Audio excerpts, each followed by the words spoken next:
You see, this particular year, 2024, April to end of March 2025, it's the 90th year of the Reserve Bank of India. It was founded in 1935, and it has been a long journey, and I must say a very successful journey. In fact, the history of independent India, and the history of the Reserve Bank are, in a manner of speaking, they're intertwined. And in terms of the work that we are doing now, our focus as a central bank is always on maintaining financial stability and price stability. World over, if you see, the job of the central bank is to create an ecosystem, to create an environment where government can implement its policies and the other stakeholders in the economy, be it private investors or people doing other kind of businesses, they can operate their activities in the best interest of the economy and also in their own interest if it's a business, private business or an investor. So overall, therefore, our focus is always on financial stability and price stability. The Reserve Bank, we have taken several initiatives in the field of adoption of technology in central banking, in the space of payments. The UPI has become a global success, and the journey goes on.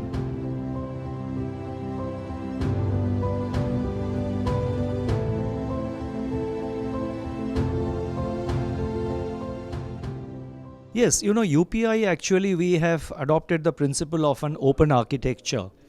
And in India, per day, the number of transactions on the UPI platform, the total number of transactions in a day in India now is it's about 500 million.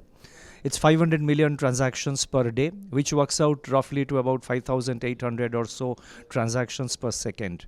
And we have been engaged with central banks in many other countries. Our current effort is to link the fast payment systems between India, that is the UPI, with the fast payment system in other countries. We have done that in the case of Singapore. In other countries in our region and also elsewhere in Africa also, as was rightly pointed out, we are linking the, the UPI is being adopted based on the presence of the UPI QR codes. The payments can be made by visitors from those countries to India by using the UPI QR code, and Indian visitors to those countries by using the UPI QR code.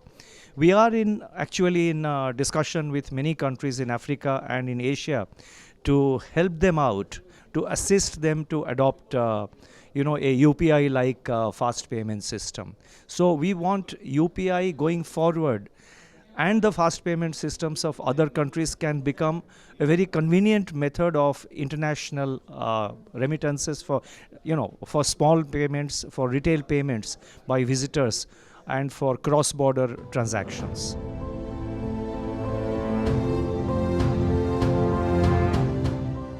You see, the growth story of India continues to be robust. In fact, the IMF 3 days ago, they have projected Indian economy to grow at 7% in the current year. Our projection is slightly higher. Reserve Bank's projection is that the Indian economy will grow at 7.2% in the current year. Now, the risks to the growth mainly emanate from the external sector, the continuing geopolitical conflict, the continuing geoeconomic fragmentation, weather-related events, and a lot of uncertainty and the volatility which can potentially sort of materialize in the financial sector because of geoeconomic fragmentation, geopolitical conflicts, etc. These are the external, these are the risks to the growth outlook, not only for India, but I think for all economies.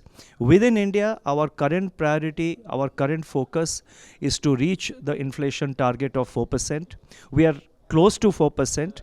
The last inflation number was slightly higher, but we are quite optimistic of the inflation moderating and reaching the target of 4% from, let's say, from December onwards. We expect a significant amount of improvement. So reaching the target of 4% on a durable basis, ensuring price stability in the economy is the other a major area which is a policy priority for the Reserve Bank of India.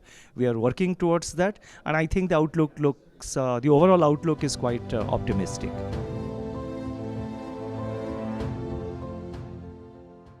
You see, in fact, this is I would say this is a success story. The health of the Indian banks and the non-bank lenders have really improved compared to what they were before the COVID pandemic started, and before this last 4 years of multiple shocks. The health of the banking industry and the non-banking lenders, the various performance parameters, the regulatory parameters are all very robust, not only within the regulatory guidelines, but also they are very robust. But there's no room for complacency. The managements of the banks have been sufficiently sensitized by the Reserve Bank to keep on improving their governance, their internal risk management, and also to ensure a strong compliance. On our part, we keep on monitoring individual banking entities. We keep on monitoring the banking sector. We do root cause analysis. We also try to identify potential risks, if any, in the banking sector. And our endeavor is that wherever we see a potential risk building up in any corner of the banking sector, our effort is to take measures in a preemptive manner, as preemptive as possible. That is our overall approach.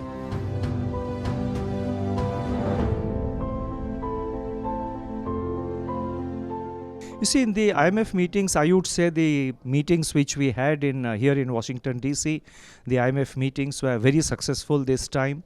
And there was quite a bit of satisfaction that this time around, with central banks across the world and countries across the world, they have been able to, by and large, bring down the inflation to the target levels. But still, there is some distance to cover in certain countries. But by and large, inflation has been brought under control.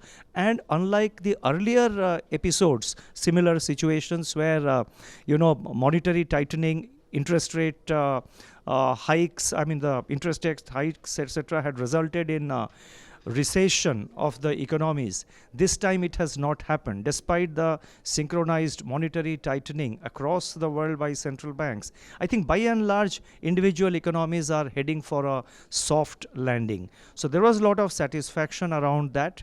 But there were concerns about the fact that globally the growth is still doing well, but it is slowing down in quite a number of economies. So there is a global growth is holding on, it is steady, but it is slowing down.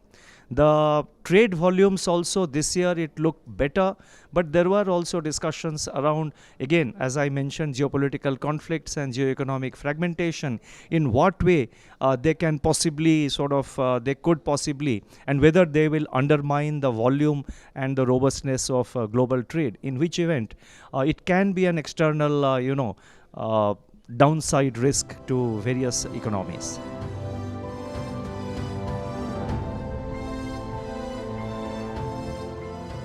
Naturally, we are a part of the globalized world. Indian economy is much more integrated to the global economy than, let's say, it was 10 or 20 years ago.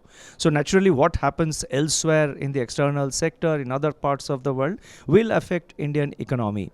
But what comes to the rescue of Indian economy every time is the huge domestic demand.